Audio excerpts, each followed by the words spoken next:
Here it is. All right. I got to start over. Sorry about that. Hey, Jim, how you doing today? We are here today with Jim Murray, the Imperials. My name is Wayne, and we are going to have this for a later broadcast in our archives. And Mr. Murray is going to tell you how he got started with the Imperials. And here we go. Go, Mr. Murray. How I got started with the Imperials. Actually, I was living up in Detroit. I had been singing with a couple of groups, and I was married at the time. We had lived in Texas, my late wife, and we moved back to Detroit. And of course, I knew all the guys in the Imperials. Jake had started the group in '63, I believe it was, '63, '64. And so he, when Cheryl Nielsen left the group, he had already called me, asked me to move to Nashville to sing tenor with the group. So I moved to Nashville in '66 and been here ever since. What was the first album that you worked with Elvis Presley on? Did I work with Elvis? When I joined the Imperials, they were working on the How Great Thou Art album. So some of those songs they were still doing background vocals on. And then I did the He Touched Me album after I'd been with the Imperials. And I'm not sure what year that was, but that album and the two albums that he got Grammys for was the How Great Thou Art and the He Touched Me albums. And I was fortunate enough to be on the Touch Me album. What was your impression the first time that you met Elvis in the studio when you did How Great Thou Art, or meeting him? Well, of course, he was a big star, and but he was just a lot of fun. You know, he liked to, he'd come in when he felt like it, and we'd, 10 o'clock at night, we'd be in the studios, and most people were home in bed, but that was his time to work. So we do studio work at 10 o'clock, and we might not get a song, we might work on a song, and it was just pretty loose, whatever he felt like doing. He'd order in pizza, or, it was just kind of crazy that way.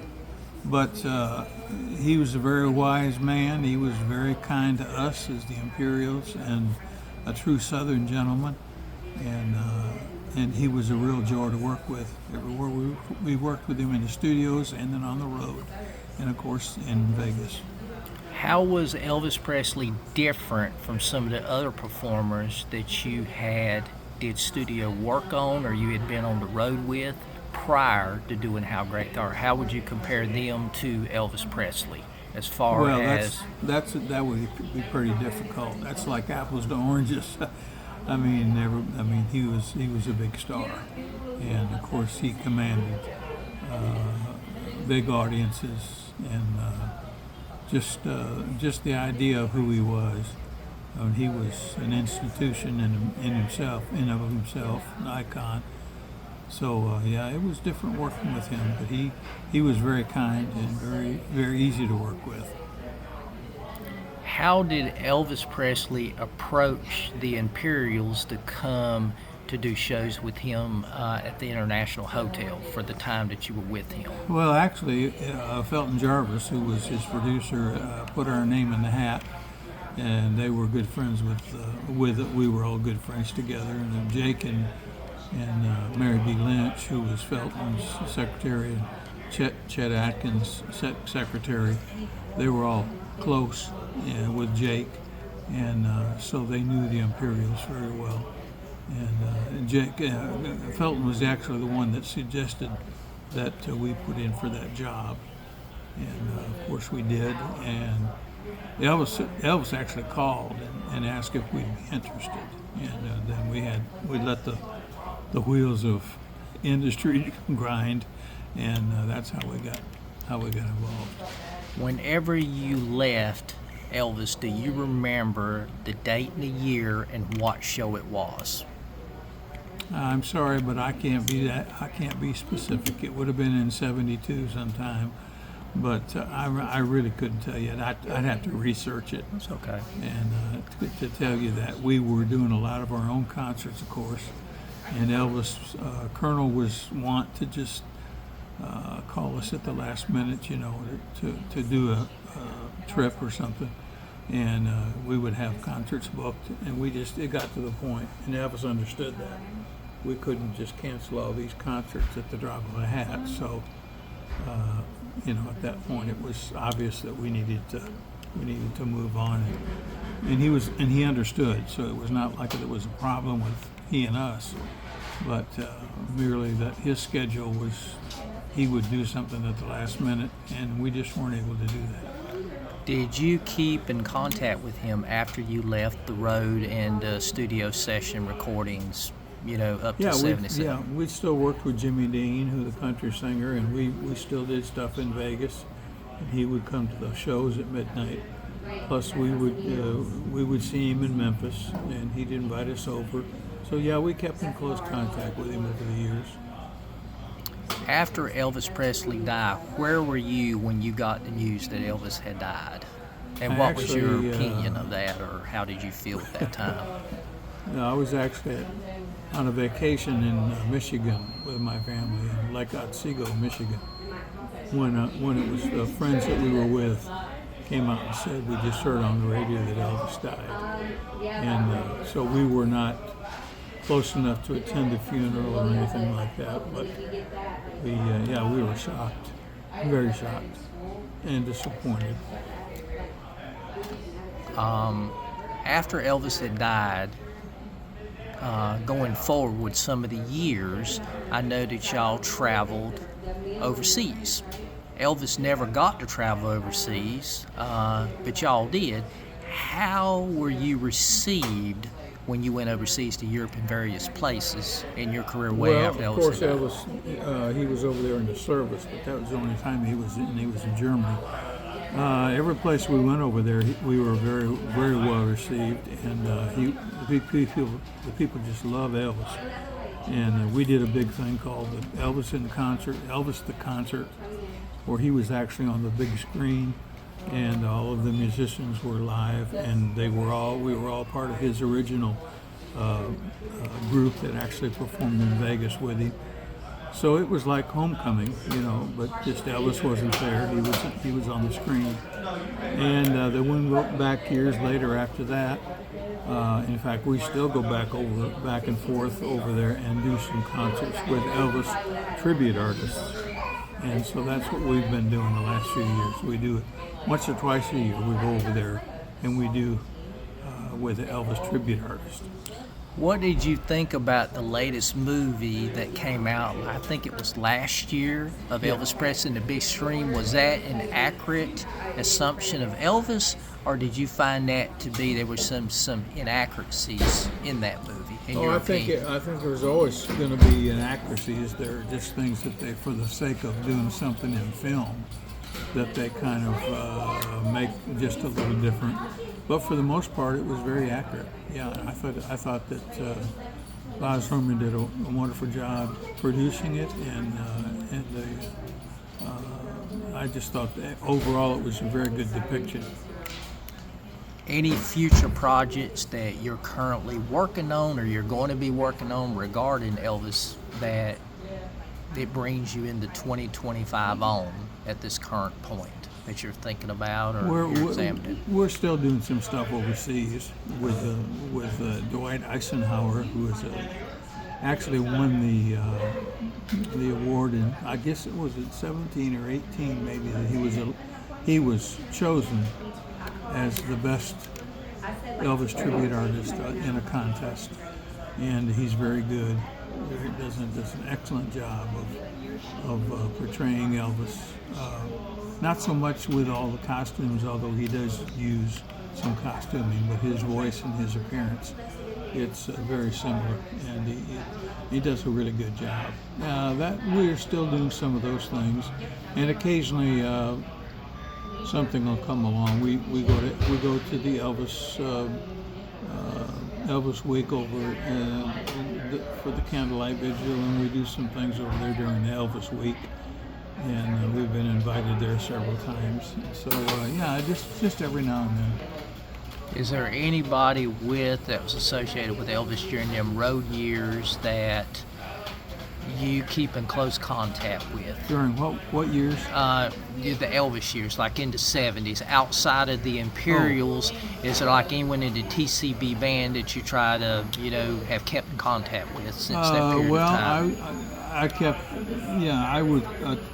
kept in touch with James Burton and Louise over in Louisiana. I haven't seen them lately. I haven't talked to them for a while. But and of course Ronnie, and they did live here. And of course Ronnie passed away. Jerry Schiff, haven't seen him in quite a while. Let me think. Who else would it have been? Glendy, I think still lives here in Nashville. He may be in L.A. Just haven't really kept track. We would just see each other maybe in Memphis at occasions. But as far as, Terry Blackwood, he lives in this area with the Imperials, and that's about it. Yeah. And the last two questions, what do you think about the new crop of Christian and gospel singers that have appeared on the scene in the past 10 or 15 years, in your opinion? And what I mean by that is, compared to what you, the Stamps, and the Jordanaires have done musically, even though the styles are different, how do you view that? Because, of course, you come from a different background with a different sound than what we hear today. What's your opinion of that? You mean my opinion of the new groups that have? Yeah, the new groups, the new sounds that have come out of gospel and contemporary Christian. Yeah, contemporary, we never thought of it as contemporary, but that's what it was labeled, what we did.